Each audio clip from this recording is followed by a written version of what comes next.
litre, le prix de viande, lui aussi dans le lot des flambées, il passe de 3 500 à 4 000 francs CFA le kilogramme.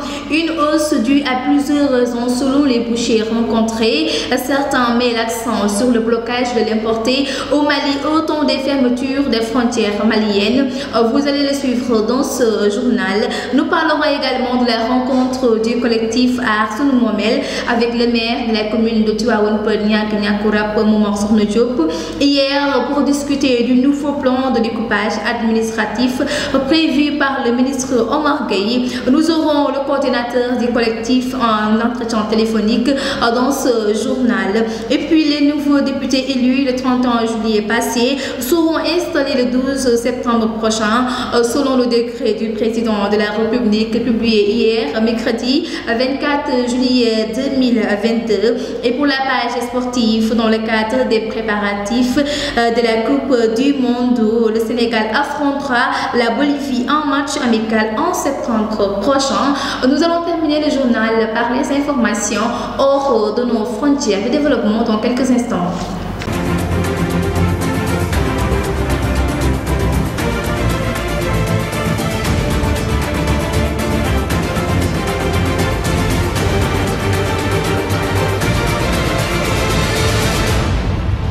Bonsoir mesdames, messieurs, il est 20h, bienvenue dans cette édition d'information. D'abord, le collectif Aar Sunu Moomel de la commune de Tivaouane Peulh Niakourap dit face à ce nouveau plan de découpage administratif qu'aurait prévu le ministre des collectivités territoriales Omar Gueye. Dans ce cadre, les membres du collectif ont rencontré hier, mercredi, le maire de la commune de Tivaouane Peulh Niakourap qui a donné son aval pour ce combat.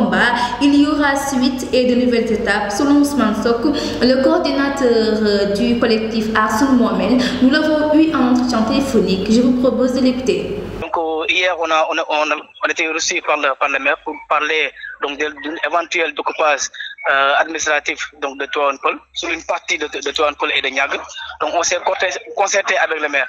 Mais avant cette rencontre avec le maire, on avait eu comme information que donc une partie de Niague et de Tivaouane Peulh ont été occupée par le ministre des collectivités territoriales. Et on s'est concerté. On s'est rendu compte qu'en réalité, ce découpage n'était fait que d'un découpage politique. Donc, on a vu que, donc, en réalité, on a amputé à Tivaouane Peulh une partie qui est plus importante, ça veut dire la devanture de Tivaouane Peulh. Donc, en venant donc, du champ de Abdoulaye Wade, passant par croisement Tivaouane Peulh, Darou Salam, donc, donc on s'est concerté en tant que jeune. On a dit que pourquoi pas former donc un collectif pour désormais battre pour les intérêts de la commune. Parce qu'on a vu que Keur Massar avançait depuis. Parce qu'au début, Tivaouane Peulh était plus large que ça. Mais on a vu qu'à chaque fois, Keur Massar tend à avancer dans nos espaces. Donc on s'est dit que donc, désormais, on va dire assez donc, au Keur Massar et au Malika pour le fait qu'à chaque fois, on a vu que Tivaouane Peulh a une réserve foncière. Donc, à chaque fois qu'ils vont essayer d'avancer, donc on va dire désormais, nous n'allons plus accepter cela. Donc, raison pour laquelle on s'est formé en collectif pour défendre. Merci beaucoup Ousmane Sok. Il est actuellement le coordinateur du collectif Aar Sunu Moomel de la commune de Tivaouane Peulh Niakourap. À l'instant, revenons sur l'affaire de l'incendie de l'hôpital de Tivaouane. Les mises en cause dans l'affaire dit de la mort des 11 bébés de l'hôpital. Mam Abdou Aziz Sidabar de Tivaouane, la sage-femme Awa Diop et l'infirmière Ndeye Koumba Mbodj ont bénéficié d'une liberté provisoire suite à la grève illimitée des personnels de santé de l'hôpital pour exiger la liberté de leurs collègues. Toutefois, le maintenancier de l'hôpital Fodé Dionne reste toujours en prison. À l'instant, nous allons parler politique. Les patriotes africains du Sénégal pour le travail, l'éthique et la fraternité ont procédé hier, mercredi, au lancement du mouvement Madi Pastef qui concerne les personnes du 3e âge du parti venant de toutes les régions et de la diaspora. Toujours politique, 14e législature, c'est finalement ce 12 septembre 2022 que les nouveaux députés seront installés à l'hémicycle au cours de la première saison, selon le décret signé par le président de la République hier mercredi 24 août 2022. C'est avec une configuration inédite des surprises et issues de votes incertains. Maguette Ndiaye nous livre les détails. C'est finalement le 12 septembre 2022 que les nouveaux députés seront installés à l'hémicycle au cours de la première session, selon le décret signé par le président de la République. Pour la première fois dans l'histoire de cette chambre, le parti ou la coalition au pouvoir n'aura pas toutes les cartes en main. Benno Bokk Yakaar, qui avait 125 sièges sur 165 lors de la précédente législature, se retrouve avec juste 82 députés élus au sortir du scrutin du 31 juillet dernier. Il leur a fallu marchander avec l'opposant Pape Diop pour obtenir son vote de principe dans les différentes sessions pour s'assurer d'une majorité relativement absolue. Toute l'opposition réunie totalise également 82 sièges. L'intercoalition Yewwi Wallu à elle seule compte 80 députés. Khalifa Sall a entrepris des démarches pour débaucher des élus de la majorité.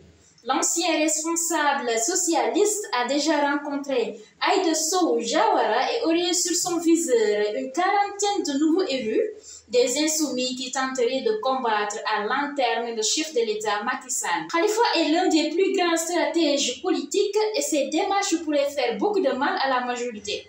Apparemment, il n'y aura pas de majorité mécanique bénéficiant des privilèges de ce statut parlementaire. Et c'est sûr que bon nombre de députés de la coalition au pouvoir pourraient échapper au contrôle de Macky Sall entre calcul politique et frustration. Merci Maguette pour ces explications. Et puis la tendance de flamber de prix n'épargne pas le marché des bouchers sénégalais. À l'écart de peu de temps, le prix du viande a connu une importante hausse. Le kilogramme est vendu aujourd'hui à 4 000 francs CFA au lieu de 3 500 francs CFA. Reportage Katamyon. En raison de sa cherté, la viande ne mijote pas tellement dans les marmites de toutes les femmes dakaroises. À 10 h, nous sommes au marché Keur Massar Village. Ici, les vendeurs de viande sont dans le désarroi total à cause du prix de kilogramme qui augmente. Si l'on se fie d'Ibrahima Fofana, néanmoins qu'il estime qu'il est un grand perdant dans cette affaire, car les clients se font rares de plus en plus.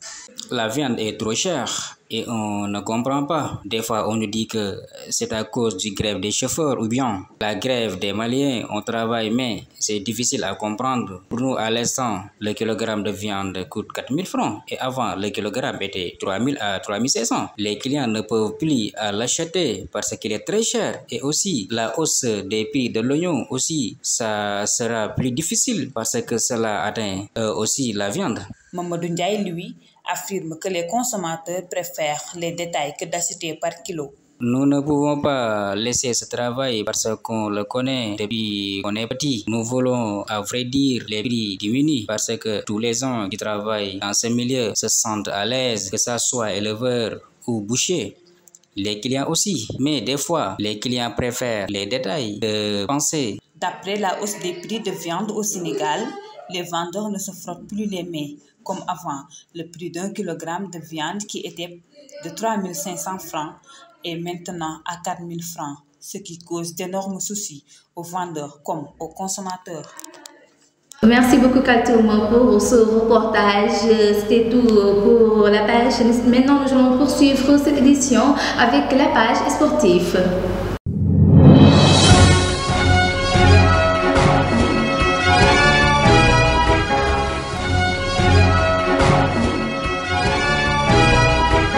Le mercato d'abord, il ne reste que 5 jours aux joueurs pour une opportunité de changer le club d'ici le 31 août 2022. À minuit, le mercato va bien sûr fermer ses portes. Ainsi, le transfert des joueurs européens et africains continue toujours. Serigne Falosek pour plus de détails. On démarre avec l'international portugais Bernardo Silva est très convoité par l'FC Barcelone et le Paris Saint-Germain.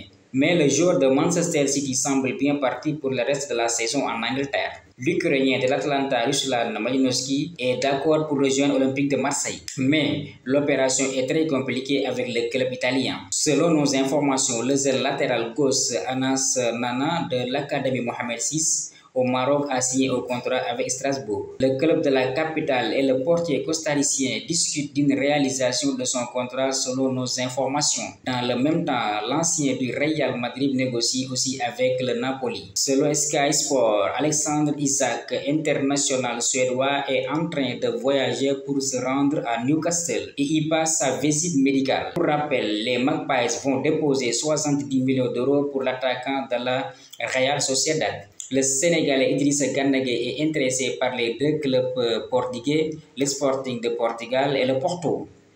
Le défenseur central français de 28 ans, Samuel Umtiti, est prêté à Lecce. Milik et Olympique de Marseille, s'est terminé selon nos informations de la RMC Sport. Le Polonais va s'engager avec la Juventus de Turin. C'était tout pour la page sport. Toujours pour la page sportive, préparation mondiale 2022, le Sénégal affrontera la Bolivie en match amical le 24 septembre prochain. Selon la Fédération bolivienne de football, dans son communiqué publié hier, mercredi 24 août 2022, Malcomba nous livre les détails. La Fédération bolivienne de football a annoncé ce mercredi un match amical qui va opposer son équipe nationale à celle du Sénégal. Lors des prochaines dates FIFA allant du 19 au 27 septembre 2022, la Fédération bolivienne de football finalise un match amical international face à l'équipe sénégalaise de la Coupe du Monde au Qatar 2022, a-t-elle posté sur son compte Twitter avant d'ajouter que le match se jouera le 24 septembre en Autriche. Les Lions du Sénégal, qui sont dans le groupe A du Mondial 2022 avec les pays organisateurs, le Qatar, les Pays-Bas et l'Équateur, vont chercher des équipes qui se rapprochent plus du profit de leurs futurs adversaires. La Bolivie, qui évolue en Amérique du Sud, sera un bon sparring partner pour préparer l'Équateur. Restera à trouver de bons profits en Europe et dans les Émirats ou l'Orient. Merci beaucoup Malcolm pour ces explications. Maintenant, nous allons terminer le journal avec les informations hors de nos frontières.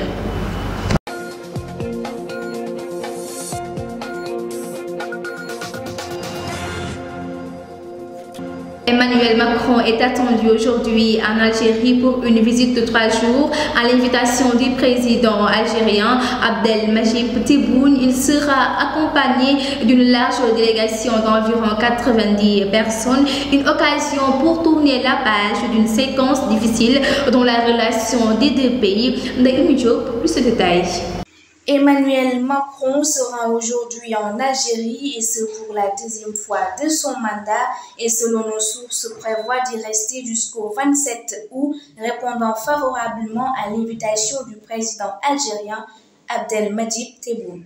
Une longue visite officielle de 3 jours et 2 nuits à Alger et Oran, ce nouveau déplacement présidentiel vise à approfondir la relation bilatérale tournée vers l'avenir au bénéfice des populations des deux pays, à renforcer la coopération franco-algérienne face aux enjeux régionaux et à poursuivre le travail. Au programme, visite du cimetière Saint-Eugène dans la périphérie d'Alger, très grand cimetière chrétien et juif en présence de l'archevêque d'Alger et du grand rabbin de France, M. Corsia. Rencontre avec des artistes à Oran. Entre les deux, de nombreux dossiers épineux à aborder. Les deux pays espèrent mettre fin aux tensions qui ont culminé ces derniers mois avec le rappel de l'ambassadeur d'Algérie en octobre 2021 avec des propos du président français sur le système politico-militaire algérien et la nation algérienne. L'ancien ambassadeur de France en Algérie, Driancourt, ne voit tout de même pas bien l'intérêt d'une telle visite actuellement. Il n'y a pas de changement récent dans les relations avec l'Algérie, souligne-t-il à l'AFP. Il faudrait quand même qu'il y ait des gestes d'Alger sur un certain nombre de nos demandes que sont les laissez-passer consulaires, les affaires économiques. Merci Ndaï Diop et toujours pour la page internationale. Le bilan du bombardement russe qui a frappé ce mercredi soir Ilouka ferroviaire dans le centre de l'Ukraine est monté à 25 morts et 30 blessés. Selon l'opérateur des trains ukrainiens, c'est le président ukrainien Volodymyr Zelensky qui avait annoncé cette frappe de missiles russes au début de son discours par vidéo devant le Conseil de sécurité de l'ONU, en faisant faisant état d'un premier bilan de 22 morts. Enfin, pour la page internationale, l'Union africaine et l'Organisation des Nations Unies et les États-Unis appellent fermement à la cessation immédiate des hostilités et à la reprise des négociations de paix en Éthiopie suite à la reprise des combats dans le nord du pays entre rebelles tigrans et le gouvernement fédéral hier mercredi. Les deux parties se rejettent la responsabilité d'avoir brisé une trêve. Et voilà, ceci met fin à cette édition d'information. Merci de nous avoir suivis, mesdames et messieurs. Excellente soirée à tous et à tous.